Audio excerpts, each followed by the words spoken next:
107.5 WGCI, the Shaw's #1 for hip-hop and R&B. It's the best damn morning show in Chicago. Myself, the Destin legend Leon Rogers. My brother Zach Bug. Yes, sir. My boy Ryan in the building. Hey, man. Money in the building, man. Come on, what's happening? Ross Mack, what's up, bro?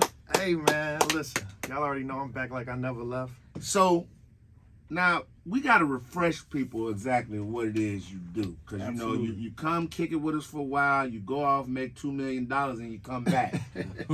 Each time you come back, buddy's getting lower and lower on your shirt, G. So, this is Miami life, you know what I'm saying? He had a tie at first. Yeah, he had a tie, he's on and die. Each time he come in. Now his nipples out. Man, you're going to have fishnet on in a minute. Rich don't care, just shirt off. Hey, man, that's it. Toes out.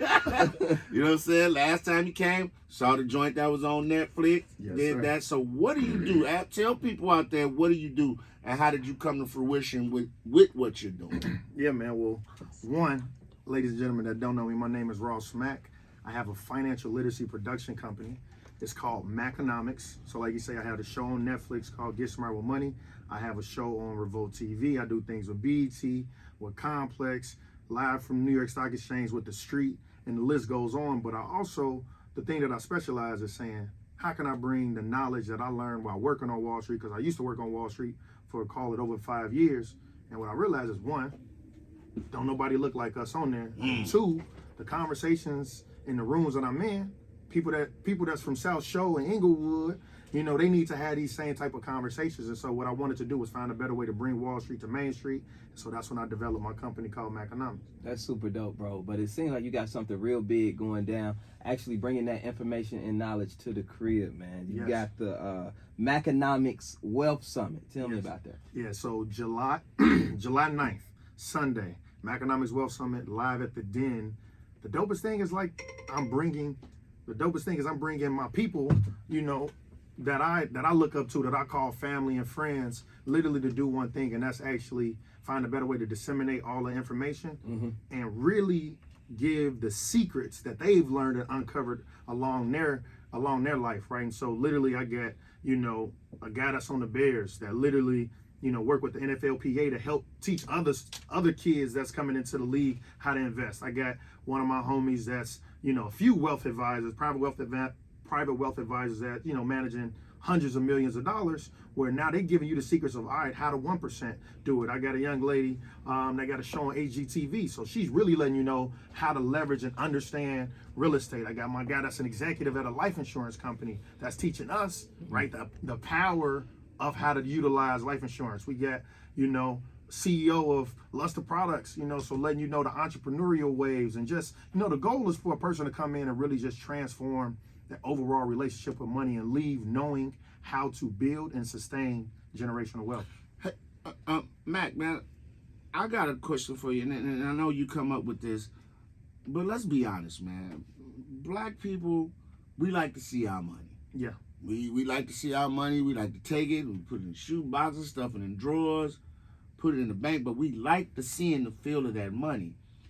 Do you reach frustration, or what is it really trying to get people to understand about putting something somewhere and forgetting about it, and then coming back 8, 9 years later, or maybe 5 years later, depending on how it hit, and now you got more?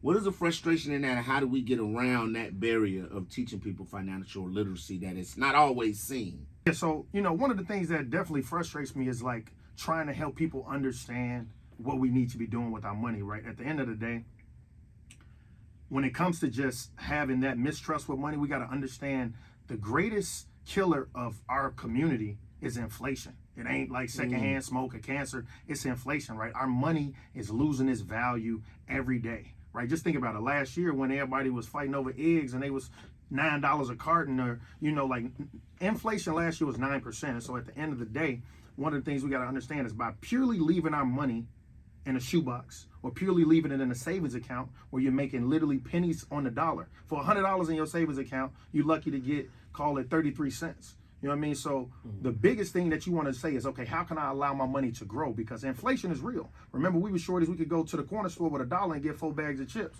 Now, that same dollar, we lucky if we can only get, you know, one bag in a tip. One bag, right? That's when Granny and them used to have gas that was a nickel, right? Inflation is the rise in prices of goods over time, and it's going to continue to happen. And so at a bare minimum, you have to start allowing your money to be invested to grow, to even keep pace with inflation, right? Like I said, last year we saw the highest rate of inflation in 40 years, but in a normal time, inflation is 2 to 3% on an annual basis. So at a bare minimum, your money needs to be invested. Absolutely. And you know, here's the thing. I saw you say this before. I know we've talked about it in a private conversation, but I think it really hits a big point, and I think that we need to talk about this more. You talked about how having a life insurance policy could help take down crime in the hood. Can you expound on that? I think you know where I'm going with that. No, without a doubt. I said that on the Earn Your Leisure podcast. And the way I really think about it, right, if we all agree, right, you know, drugs was put, you know, in our hood, in our community on purpose. You know, I think we could also agree that guns were also put in there, right? And when you look at all the resources that we don't have in our community, life insurance I look at as a fundamental defense mechanism against that. And the reason I say that is this, right?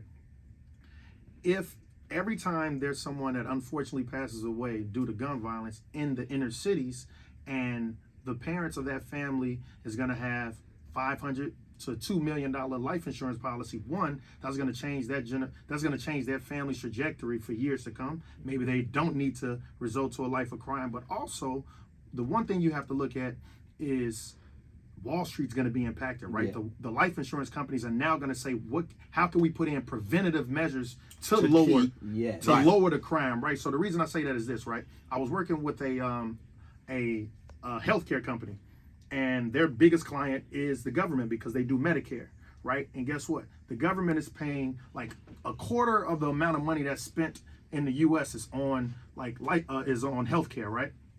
And what you realize is once you get over 65 and you get free health care, if you got a migraine, like, oh, I got high blood pressure, but I got a migraine, I'm going to just go to urgent care. Every time they spend an extra day in the hospital, it's like $3,500 as being that the government got to pay. So what the government does, instead of say, man, let me do preventative things in order to make, you know, Uncle Remy and them not have to go to the hospital. So the preventative stuff they do is say, okay, we'll pay these smaller healthcare companies to now check in. We'll pay you $1,000, $2,000, so we don't got to pay that $10,000 bill because they might stay there for 3 days, right? So now, what are the preventative measures? And so now, imagine you got Northwestern Mutual and all these other big life insurance companies coming together with Wall Street and saying, man, look, I just paid out $100 million this weekend alone, right? The average life expectancy is like 80 something, right?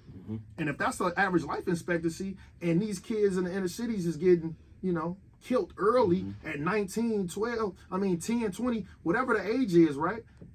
They're going to say, okay, we got to put preventative measures in. Okay, now let's have better after school programs. Let's also stop the guns coming in and the drugs and all that. Devil's advocate, though, little pushback.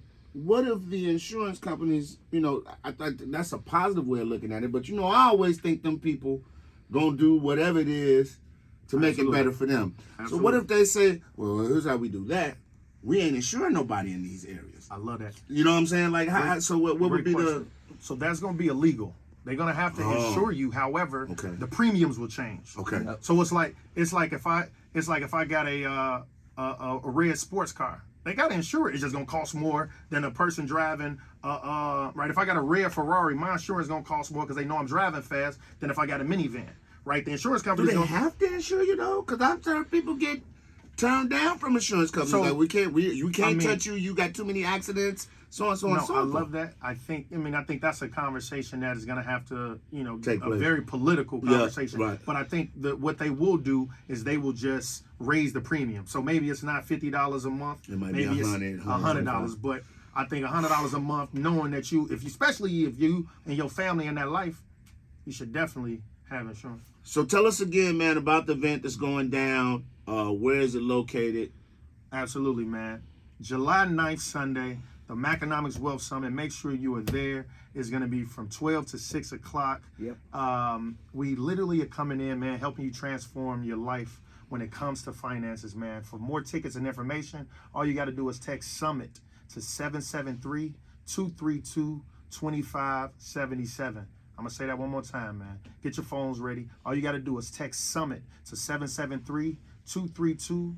2577. And I want to obviously give a special shout out to my amazing panelists and our sponsors. Shout out GCM Grosvenor, and shout out my dog Jeremiah Williams of the Northwestern Mutual Practice. What's up? Yo, so I'm gonna say this to everybody, man. I love you, brother, because we just sat and talked on the phone. You put me on with the stock game. Yeah. S&P, man, best thing I ever did, man. Like, he was like, buy that. Like, so I really appreciate you. What I appreciate, though, is how you break it down, because everybody don't get the lingo. And there's no shame in that. I want people to know that when people start talking, throwing these words around, Right. you don't understand, and you talking about your money, be like, hey, give it to me, pennies and dollars, so I understand. All right? Appreciate you, Ross. No, I appreciate you, man. And that's the goal, to make it more easily digestible, because it's not rocket science. All we got to do is have a conversation. And once we had a conversation, it's going to start clicking. Because I'm going to put it in your language that you understand. Right. It's GCI.